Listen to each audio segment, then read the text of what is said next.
What's going on? What's crack-a-lacking? Hope y'all having a good one, man. Feeling great. Hope y'all doing pretty good, man. Welcome to the Truth Channel, where I tell nothing but the truth. The truth and only the truth.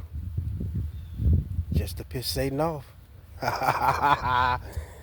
What it do? Hope y'all doing all right, man. It's a quick message, man. I try so hard, and we all try so hard. I know you try, man. Just gotta keep trying not to be, try not to give people. I don't start coughing a lot of times until I do these videos, y'all. I ain't gonna lie. Sometimes I don't understand what the hell. I know what that is, though. I might have started doing that throat chakra cleanse and shit before I get on here, because they want me to shut up, man. But I ain't shutting up until evil do. You know what I mean? But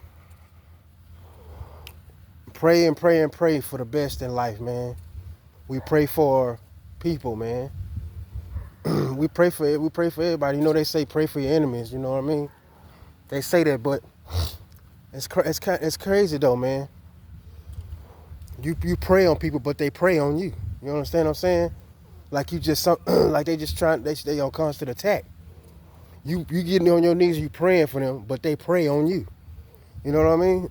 Like every single thing you have in your life, a lot of people want it just to fall apart, man. You know what I mean? And that's just the thing, man. That people do that, man. I don't really get it. As much of a deep beacon of light that you have been to people, they continue to prey on your downfall. And it's like, you know what I'm saying? People pray for your death. You know what I mean? And it's sad, man. I don't. You pray for them, but they pray on you, man. That's what it is, chosen. They always pray on your downfall, but you wish them the best. It amazes me how you can be made to look like nothing to people, like you don't matter, you're garbage, you're this, you're that. And then when you say, okay, I'm gonna pick up myself and I'm gonna move on and I'm gonna try to start over and build a new life, they don't want that. They don't want you living in peace. You know what I mean? They don't want you to even live in peace, man. And that's the thing that's crazy about it. They got everything going for them. They got everything, and they living their life. More money, cars, they got all this. But like I said, it just, money don't change character. You know what I mean? If you ain't right within, nothing you got is gonna satisfy you. You understand what I'm saying? If you're not right within, nothing you have will satisfy you. You know what I mean? And that's what it is, man. You know what I mean? That's why you got so many people that's rich, that's uncomfortable. Because flawed character and lack of loyalty to God. So when you got lack of loyalty to God, there is no peace. You understand what I'm saying? When you don't have loyalty for the Lord, you will have no peace. It's just that simple. And there's nothing nobody can do about it. You know what I mean? It's just the truth. You pray for people, but they pray on you, on your downfall. Pray that you die. Pray that you don't ever have a relationship. You know what I mean? Pray for you not to be happy. Once you get one thing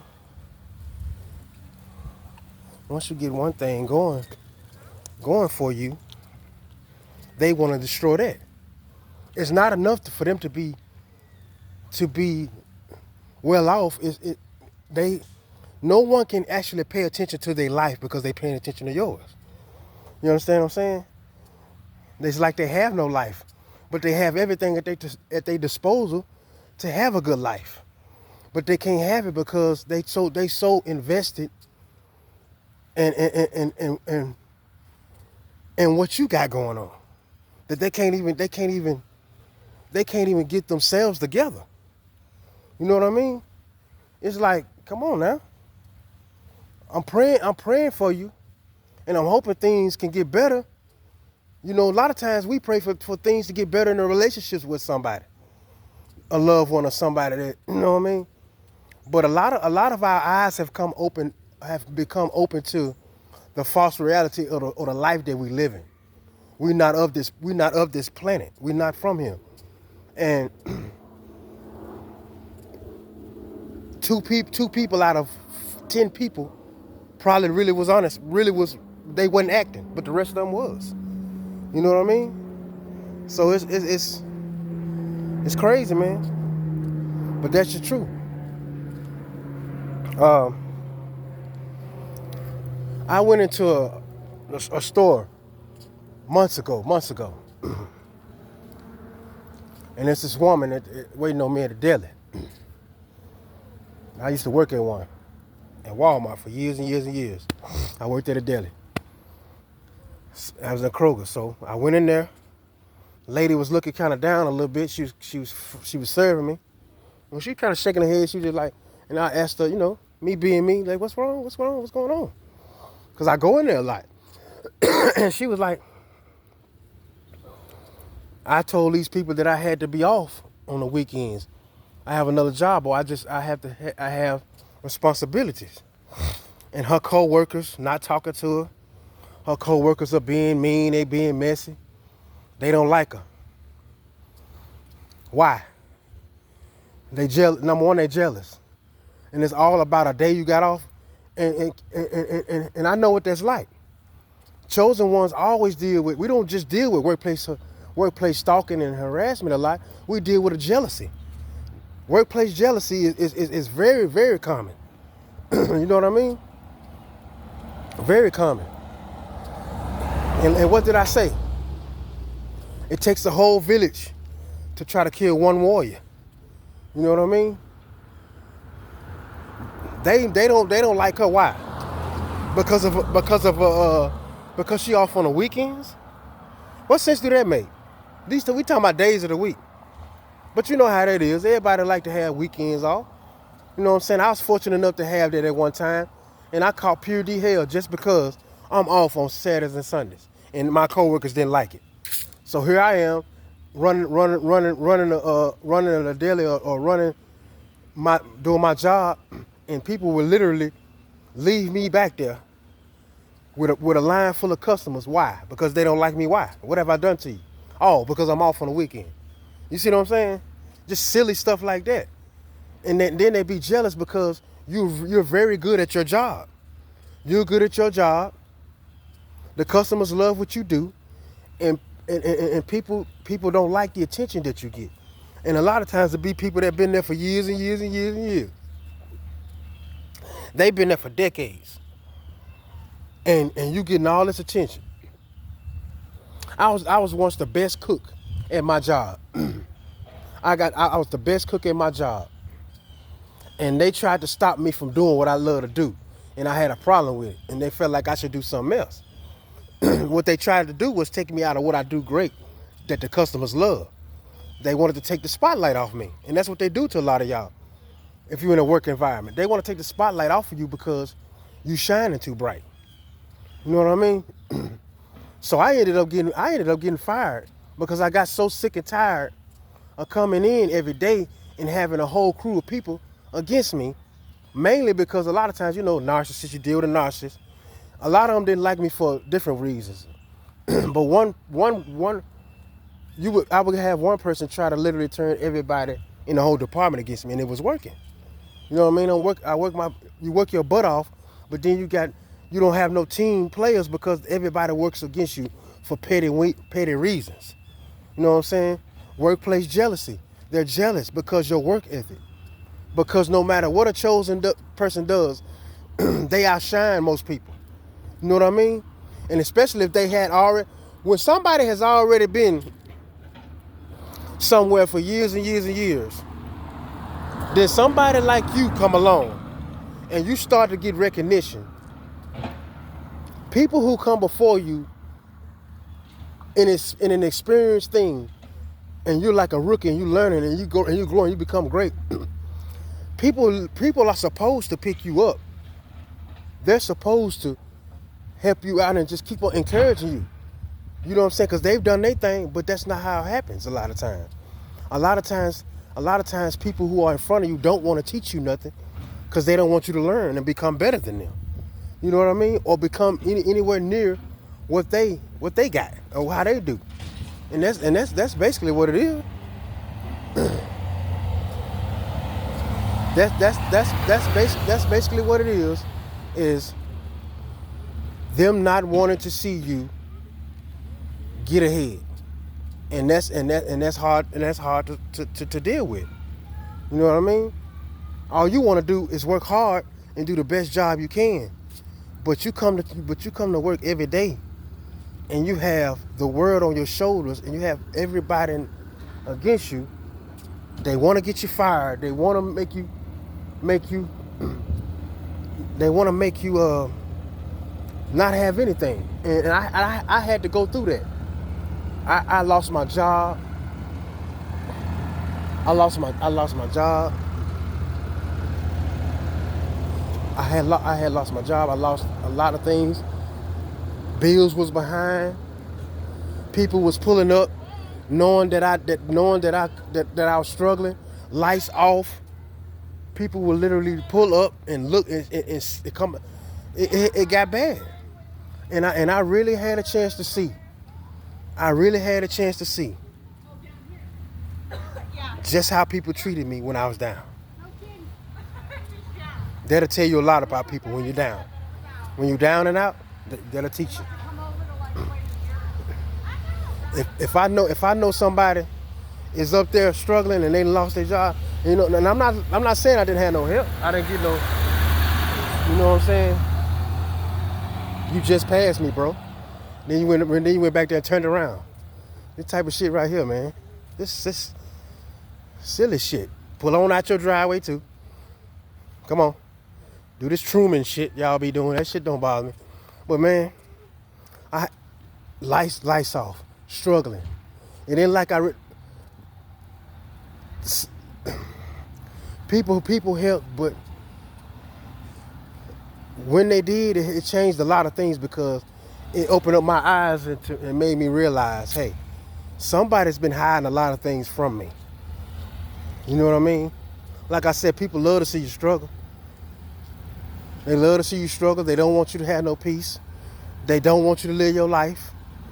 You done walked away, dusted yourself off, and started to invest your time in the Lord, and they still won't leave you alone. You know what I'm saying? So that it's like enough is enough. You know what I mean? And then people they pushed and they pushed and they pushed and they pushed until you just decide to say, okay, I'm gone. You know what I mean? A lot of times, y'all, you don't. Some situations you walk away after periods of time where you just get tired. You didn't actually walk. They pushed you. They pushed you out the door. They pushed you. They tried to push you into a crazy home. They tried to alienate you by separating you from everybody that you know, or a lot of them was part of it. So you know what I mean? It's like they don't want you to live in peace, man. You understand? That's all you want in life. That's all I want in life. Is to be loved the right way and live in peace. But when people don't want you to have no peace, you know what you got to do, right? You got to say peace to them. Man, that's all it is to it. It's just so it burns me up that you know you have the pure genuine soul that you want to see everybody happy, all of them, no matter who it is. I love to see people happy, but they too busy trying to sabotage my happiness. You understand what I'm saying? They want you connected to covens and warlocks and you know what I'm saying? Shit like that, man. It's like how can you disregard the chosen and throw them and basically push them away. And because people start to act weird on you, like they don't want you. They don't want you around. They don't invite you to no family functions. They have groups and gatherings without you. You know what I mean? They push you right out the door. But then when you go ahead and you go your way and say, look, I'm gonna start over. New friends, new this, new that, new that. Everybody's still lurking. Everybody's still watching. They still trying to stop you. People literally take oaths to make you stay, to try to keep you stuck in poverty or keep you stuck in a fog mind state. You literally will find that out sooner or later that that's their purpose here. Your purpose here is to wake up people. Their purpose is to stop you. They want to stop me, but they can't. You understand what I'm saying? This is what God had for me. This is what He wanted me to do. And you can try to duplicate it. You can try to put somebody in that position. But if God don't want them to succeed in that position, they not. Or they can, but so will I. And that's the problem. Nothing starts. Nothing starts until you start asking questions. All you have to do is ask questions. Ask about your life. If you're a young man or a young woman, ask your parents some questions. See what they say. When you start asking questions, see they never think that you're gonna find out stuff. They never think that you're gonna find out, hey, I got a brother and sister across the water somewhere I ain't never met. Why you didn't tell me? Or I'm an orphan. You got me from the system, a child that was abandoned. Why can't you tell me that? You understand what I'm saying? A lot of times secrets are kept. Why? Money-based. Money-based, and you were supposed to be the sacrificial lamb for that person. And that's what it is. So I wanted to drop that quick word on y'all, man. I hope y'all have an amazing rest of y'all day, man. Thank y'all for tuning in as y'all always do. Thank you for being a part of my life and let me be a part of y'all's, man. I love y'all and I mean that dearly. Seriously. Because a lot of us don't really have nobody that they really could talk to. They really tried to mess with our mind. But what they did was they awakening the beast. They awakening the beast. You know what I'm saying? They don't really care. You know what I mean? So y'all make sure y'all always remember that, man. I love you. Have a good one.